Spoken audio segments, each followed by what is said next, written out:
Ya, selamat datang pria-prianya Tuhan di channel Pria Perkasa di Bumi. Pada hari ini kita mendapat berkat dari seorang pria yang bernama Pak Johan dan Bu Erni yang akan membagikan sharing pada hari ini. Nah, saya akan berbicara mengenai kepriaan, bagaimana pria itu harus mengalami satu perubahan di dalam hidupnya dan dia harus mengambil namanya satu keputusan. Keputusan inilah yang akan merubah seluruh kehidupan, yaitu istri dan anak. Ya, perubahan inilah yang akan menentukan keselamatan bagi keluarganya, akan membawa dampak. Demikian juga apa yang dialami oleh rekan kita, yaitu Bapak Johan ini, dia mengambil satu keputusan yang luar biasa dari keadaan kehidupan yang penuh dengan kemewahan, Ya, ya, tetapi bagaimana dia mengambil keputusan untuk meninggalkan dosa itu. ya. Mari pria-prianya Tuhan kita langsung mendengarkan, yaitu rekan kita yang seorang pria, Pak Johan. Ya, selamat datang Pak Johan di Pria Perkasa di Bumi. Selamat malam, Pak. Ya, Pak Selamat Johan bisa malam. menceritakan Pak Johan, Bisa, Pak? menceritakan kehidupannya. Bisa, Pak. Ya, selamat malam semua pria-pria. Saya sebagai kepala keluarga Mm, sangat punya usaha yang luar biasa menurut sistem dunia yang saya alami. Tetapi berjalannya waktu, saya sebagai pria melupakan apa yang menjadi tanggung jawab yang sebenarnya sebagai mm. pria, sebagai kepala keluarga di dalam keluarga saya sendiri. Usahanya apa Pak Johan? Mungkin bisa menceritakan. Ya, saya usaha, Pak. Sebenarnya ada berapa macam. Tetapi ada satu usaha yang sangat menjanjikan menurut dunia. Yaitu usaha tempat karaoke, Pak. Diskotik. Ya, sudah include, Pak. Ya, usaha itu sangat menjanjikan. Bagi saya, wah, luar biasa penghasilan sehari itu minimal ya, Pak, 10 juta, 20 juta Mm, sehari minimal, Pak. Siapa yang tidak mau terikat dengan hal-hal penghasilan itu? Makanya saya sebagai kepala keluarga bermimpi, wah, saya bisa menyelamatkan keluarga saya. Menyelamatkan Iya, keluarga dengan pekerjaan ya, itu ya. dengan penghasilan seperti itu, Pak. Hmm, Bayangkan sehari bisa 10 sampai 20 juta, Pak. Ya, iya, iya, mungkin orang punya gaji 1 bulan, Pak. Tapi saya iya. punya penghasilan 1 hari. Begitu. Nah, lingkungannya seperti apa dengan pekerjaan seperti itu? Apa mungkin begadang atau berhubungan dengan ada pekerja-pekerja wanitanya? Nah, namanya usaha dunia malam begitu Mhm, pasti bisa sampai pagi, Pak. Kadang-kadang jam 2, jam 3, jam 4 pun kadang-kadang belum tidur, Pak. mmm, Itu, belum tidur. Masih ya aktivitas tutup kasnya bagaimana. Kadang-kadang juga ada tamu yang sampai pagi, Pak. Ngontrak mhm. ngontrak itu kamar itu sampai pagi, Pak. Sampai-sampai ATM-nya dititip. Berapapun pembiayaan dia langsung bayar, Pak. DP di depan 15 juta, 20 juta, Pak. Wih, Nah, makanya itu seorang pria seperti saya ini waktu semasa dunia dulu itu siapa yang tidak terikat, Pak? Saya sangat terikat. Saya punya bisnis yang lain juga ada hasil bumi, tapi kan itu per bulan, Pak. Ini per hari, per hari.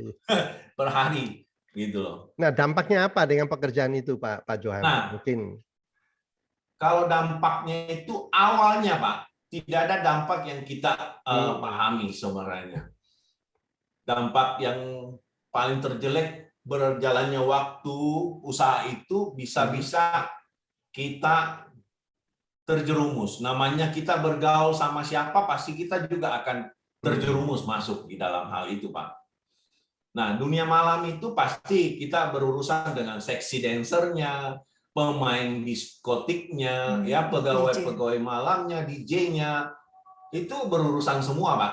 Mhm. Jadi dulu saya berpikir saya kuat, Pak. Nah, pria itu saya ini selalu mengerti bahwa pria itu kuat.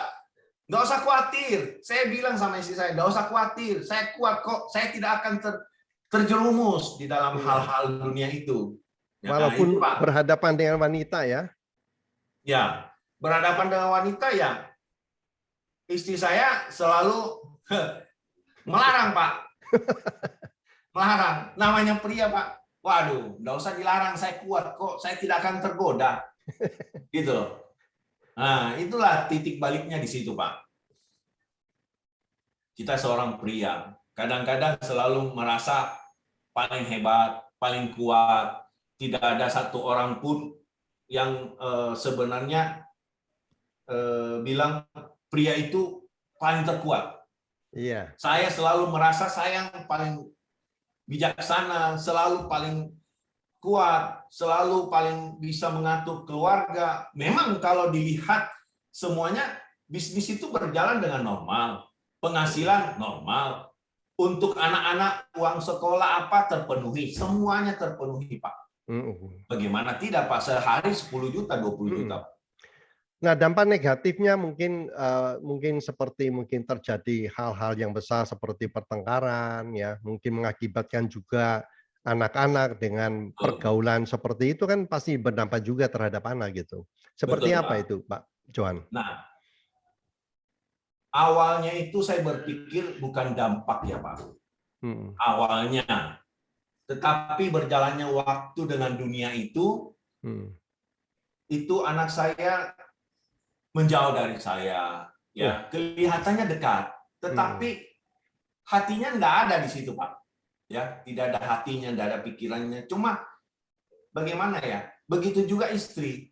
Kelihatannya Mhm. kami dekat. Iya. Ya, kami dekat, serumah, ya, sekamar, ya, sama-sama makan, sama-sama tidur. Tetapi kami itu sebenarnya kelihatan sangat jauh. Hati kita Mmm. tidak ada, Pak. Kita ini terselubung, Pak. Oke. Teman-teman semua bilang, kamu bahagia ya, kelihatan ya, Bahagia. bahagia, ya, luar biasa. Tapi di dalamnya hancur, Pak. Karena anak Iya. saya, satu, anak-anak narkoba. Efek Mhm. sampingnya banyak, Pak. Efek. Dunia-dunia begitu banyak sekali. Anak saya narkoba. Ya, kebetulan waktu itu juga anak saya di Surabaya, Pak. Saya di Jayapura, Mhm. anak saya di Surabaya. Semua saya fasilitasi, Pak. Setiap orang punya mobil satu. Semuanya, Pak. Jadi efek sampingnya ternyata anak saya itu merasa kalau saya memberikan penghasilan, maksudnya kebutuhan mereka, artinya kan saya bertanggung jawab, Pak. Saya Iya. bertanggung jawab. Tetapi ternyata mereka tidak merasakan hal itu, Pak. Mhm. Mereka tidak merasakan ada seorang bapak, ada Mhm. seorang imam di dalam keluarga, Pak. Iya.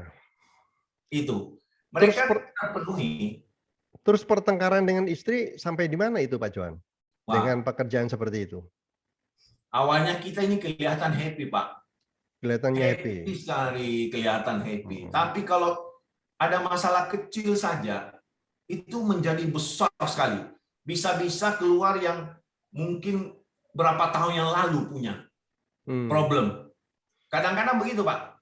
Masalah apa saja luar biasa.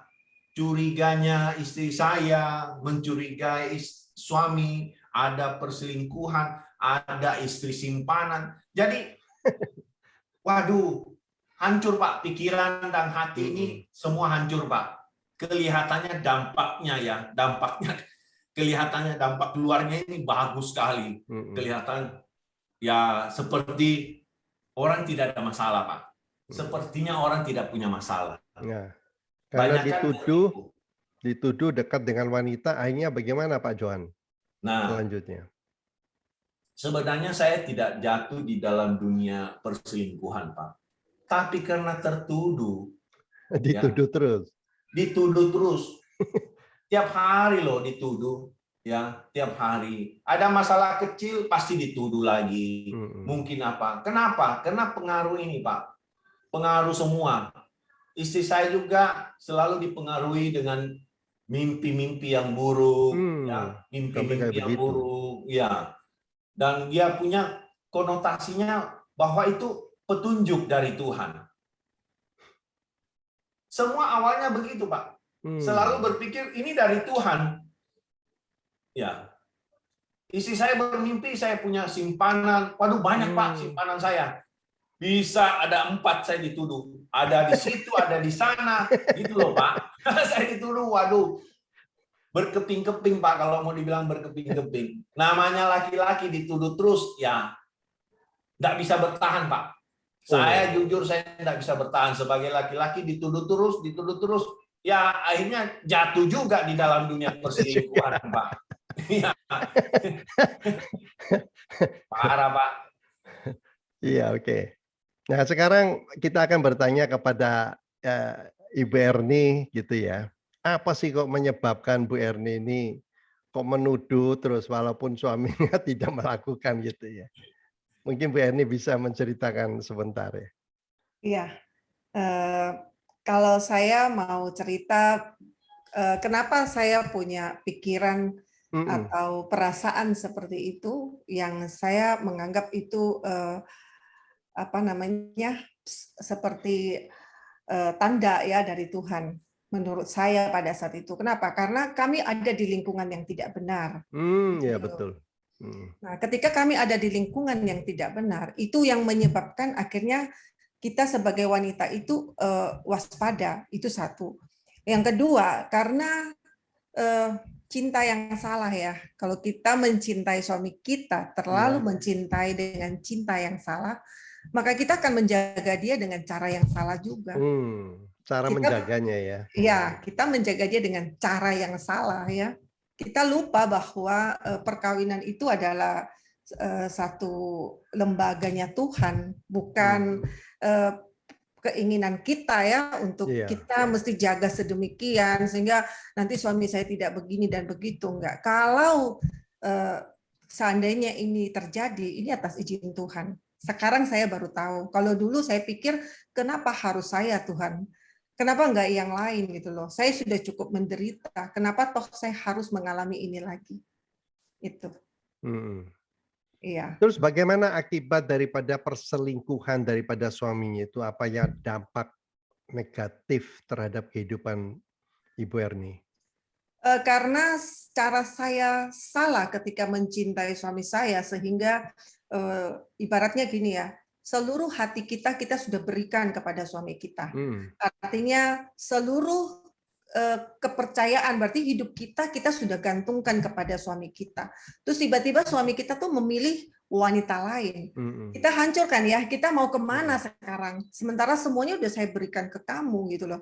Itu yang membuat saya akhirnya, waduh saya mau kemana ya? Saya harus bagaimana? Dan saya harus mulai bagaimana seperti itu. Dan waktu itu saya adalah orang yang sebenarnya tidak pernah menceritakan masalah saya kepada orang lain. Saya introvert ya, termasuk kepada keluarga saya. Sehingga ketika itu saya menerima sendiri kondisi seperti itu. Sehingga saya merasa bahwa Tuhan itu tidak adil di dalam hidup saya. Saya pada saat itu juga sudah melayani Tuhan. Tapi toh kenapa kehidupan saya tidak sebaik yang saya pikirkan? Kenapa? Karena saya tidak belajar tentang firman Tuhan pada saat itu. Saya cuma melayani Tuhan karena saya pengen kelihatan baik di mata orang-orang.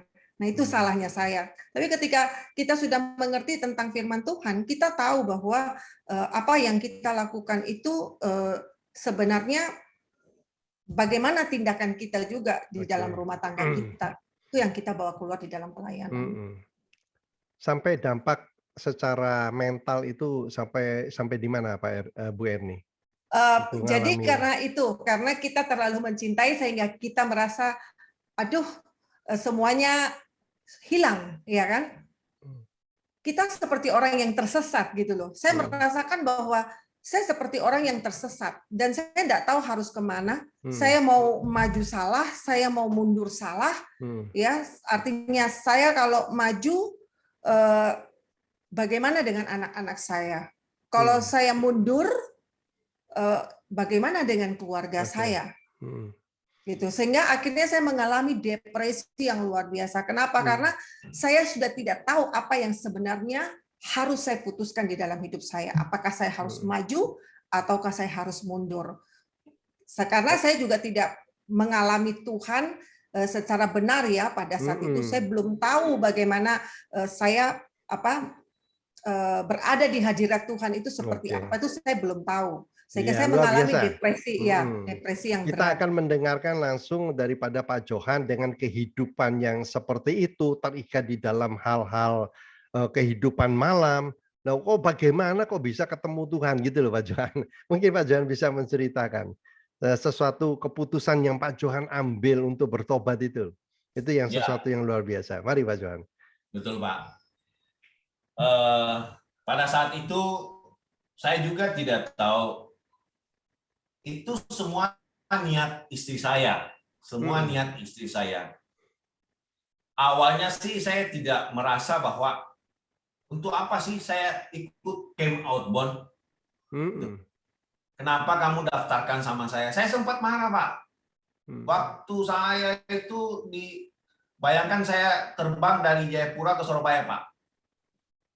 Ya, bersama-sama istri, ya. Waktu pun itu didaftarkan karena terpaksa saja, dipaksakan untuk ikut gitu. Nah, saya ikut camp outbound, ya. Waktu pra saja saya sudah merasakan satu hadiratnya. Waktu pra saja. Waktu Pra saja. Saya merasakan bahwa awalnya saya datang itu dengan emosional yang tinggi, dengan kemarahan yang sangat luar biasa. Tetapi saat masuk di dalam pra camp, di pra camp outbound, saya tuh merasakan hati saya kok bisa ditenangkan Pak.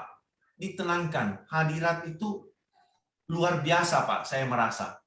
Jadi waktu itu saya bilang, ya sudah, saya harus ikut camp outbound ini.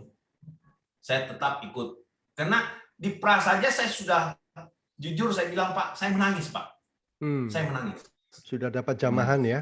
Iya Pak, saya sudah menangis Pak. Ya.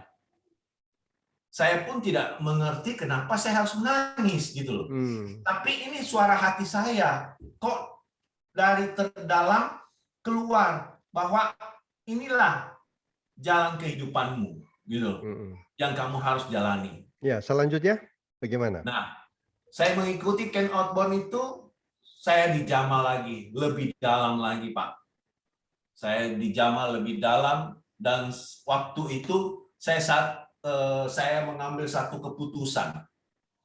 Saya mengambil satu keputusan, saya mengambil satu komitmen sebagai laki-laki, sebagai pria. Ya, bagaimanapun semua usaha saya membuka. Semua usaha yang saya buka dengan kekuatan saya, ya, saya memahami di camp outbound itu bahwa bukan kehendak Tuhan. Itu ada kehendak saya. Dan itu adalah perjalanan yang salah. Yang mengesankan mungkin di camp outbound itu apa yang membuat Pak Johan kok tiba-tiba mengalami pertobatan? Mungkin bisa diceritakan. Ya, di camp outbound itu saya juga tidak tahu kenapa di simulasi itu saya menjadi seorang buta, Pak. Buta. Nah, di sana saya mendapat satu hikmat bahwa dulu saya diperlihatkan saya itu membutakan istri saya. Ya, saya merasa saya membutakan istri saya. Saya bisa tipu-tipu dia, saya berbohong sama dia, saya bisa mengelabui dia. Ternyata Tuhan itu menjamah saya. Kenapa saya menjadi seorang si buta? Karena yang buta sebenarnya bukan istri saya, Pak, tetapi saya yang buta. Saya dibutakan dengan iblis. Hati saya dibutakan, ya, bisa melihat tapi tidak ada apa-apa yang saya lihat. Ternyata Tuhan itu membuka, mencelikkan saya bahwa sebenarnya Johan, yang buta adalah hatimu. Mm-mm. Kamu jauh dari Tuhan, kamu jauh Iya. dari saya, gitu loh. Kamu adalah ciptaan saya. Kamu harus kembali kepada jalan yang benar. Iya. Makanya saya mengambil satu komitmen waktu itu. Saya pulang dari camp outbound, usaha yang bukan dari Tuhan, Mm-mm. yang bukan kehendak Tuhan, dan itu adalah dosa. Saya harus mengambil satu sikap, saya harus mengambil satu komitmen. Saya tutup. Oh, Jadi dunia malam itu saya tutup, Pak. Sampai istri saya juga kaget. Pegawai-pegawai semua kaget, Pak. Malahan pelanggan-pelanggan saya kaget. Pelanggan saya, Pak, kaget. Kenapa mau ditutup? Gitu loh. Bayangkan, Pak. 1 minggu sebelum saya tutup, itu penghasilannya 1 hari meningkat luar biasa, Pak. Begitu tergodanya iblis itu terhadap kita ini. Iya. Yang memberikan satu pilihan. Kamu tutup atau jalan terus? Kamu tutup atau jalan terus? Nah, ini. Bayangkan, Pak, 1 hari 30 juta, 40 juta, kadang bisa 50 juta, Pak, sehari. Wih, mau tutup itu ya? Mau tutup, Pak. Mau tutup. Terakhir, Pak, belum jam berapa ya? Baru jam 10, sudah ada 70-80 juta, Pak. Wih. Jam 10 malam. Tapi saya sempat bilang sama istri saya, itu malam juga teman saya juga bilang, kenapa kamu tutup? Kamu gila ya? Saya dianggap gila, Pak. Kamu gila ya? Usaha begitu ramai, tutup. Saya bilang kalau saya gila ya mungkin saya gila sesuai dunia ini. Kelihatannya saya gila, gitu loh. Yang teman saya bilang, yang tutup biasa itu usaha-usaha yang tidak berpenghasilan. Iya, betul. Ini berpenghasilan kamu tutup. Ini berpenghasilan kamu tutup. Kamu gila gitu loh. Ini malam saja kamu coba kamu omsetnya berapa? Saya bilang betul. Omsetnya sekarang saja anak-anak sudah hitung 70 juta. Sampai 80 juta ada ini jam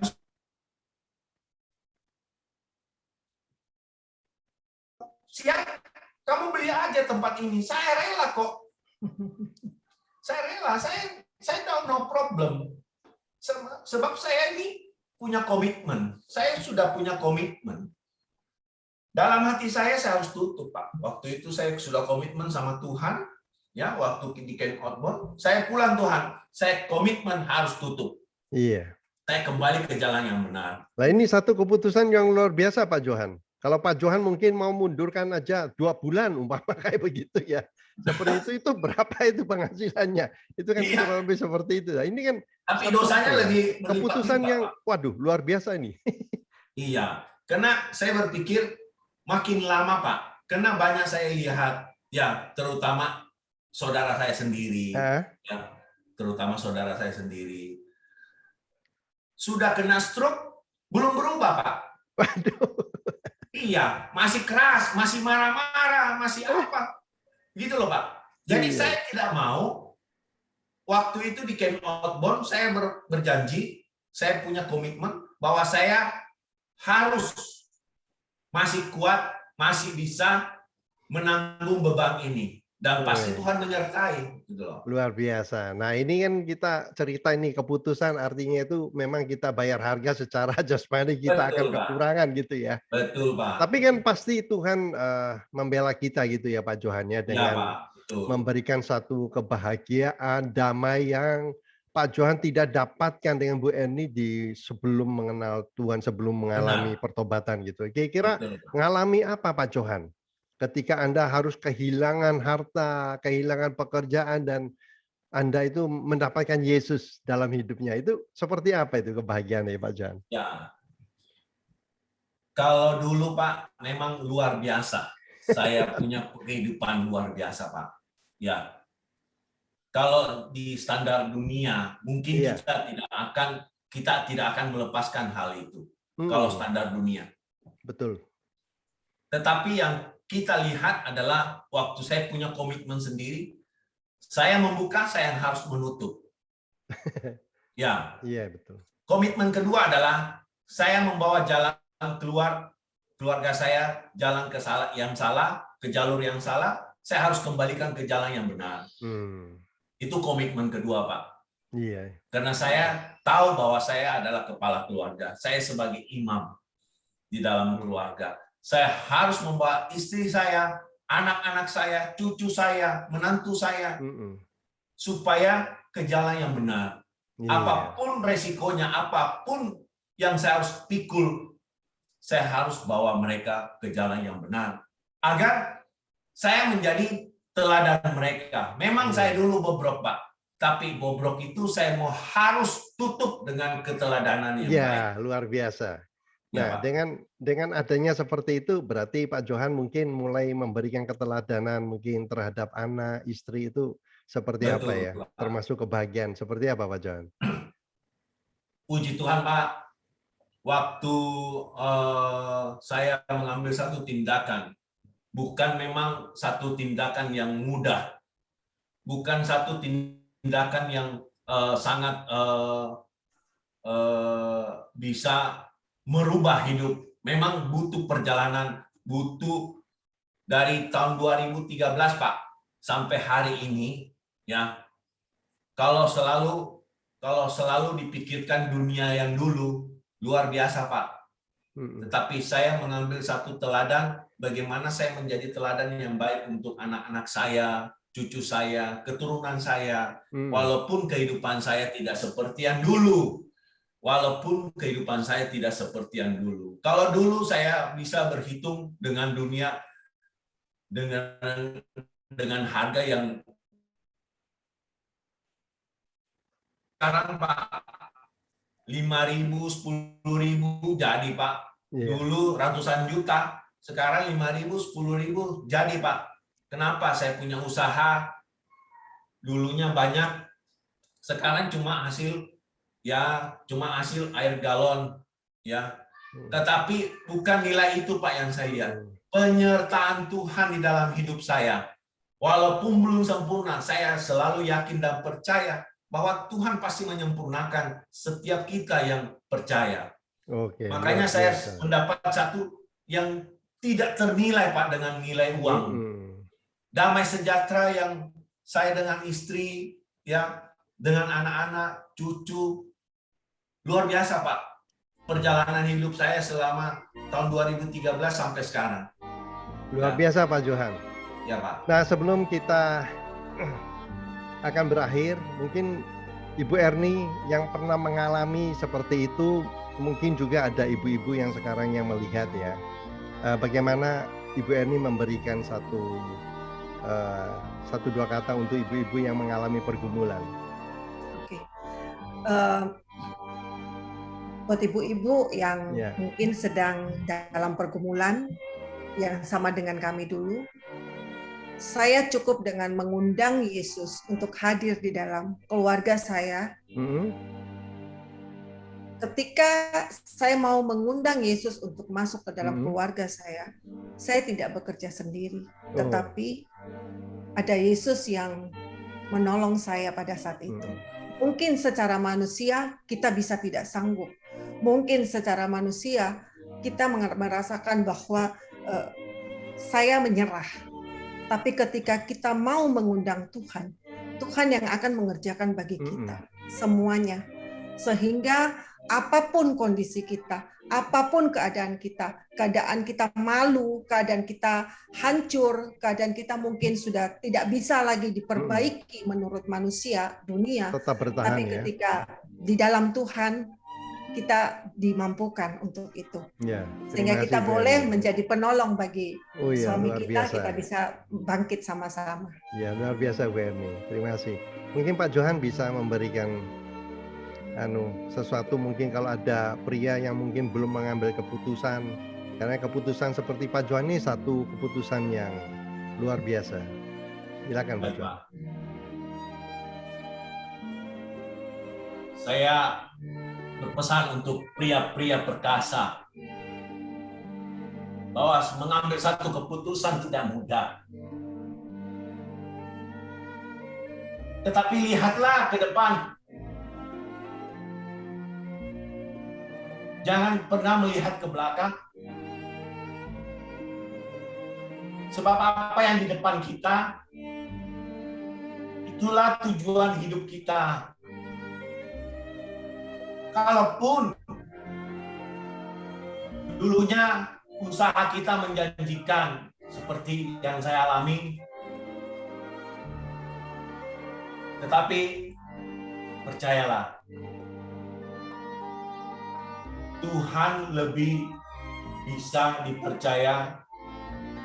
Tuhan yang bisa menyelamatkan hidup kita. Tuhan yang bisa memberikan damai sejahtera.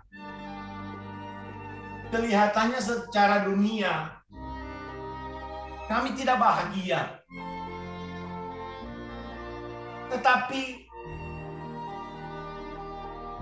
kami sangat merasakan bahwa dunia yang dulu kelihatannya kami bahagia. Tetapi sebenarnya yang dulu itu bobrok. Sekarang kelihatannya kami ini bahagia. Tetapi memang benar-benar kami bahagia, Pak. Saya berpesan sama pria, jangan mengandalkan semua kekuatan kita. Jangan pernah mengandalkan semua kekayaan kita. Sebab itu hanyalah titipan. Semua adalah untuk kepentingan Tuhan. Oke. Tidak ada satupun yang kekal. Hanya janji Tuhan, hanya firman Tuhan yang kekal di dalam kehidupan kita. Itu yang selalu menguatkan saya. Oke. Terima kasih, Pak. Pria-prianya Tuhan, kalau kita melihat, mendengar kesaksian daripada Pak Johan, dia mengambil satu keputusan yang harus bayar harga yang mahal. Betul, Pak. Tapi apapun saat sekarang, pria-prianya Tuhan, ketika engkau mengambil keputusan di dalam jalurnya Tuhan, saya percaya ada keselamatan, ada pertolongan yang Tuhan akan lakukan, sebab Dia adalah Allah Immanuel, menyertai pria-prianya Tuhan. Terima kasih. Pemulihan pasti terjadi ketika kita datang pada Tuhan. Terima kasih pria-prianya Tuhan. Tuhan Yesus memberkati.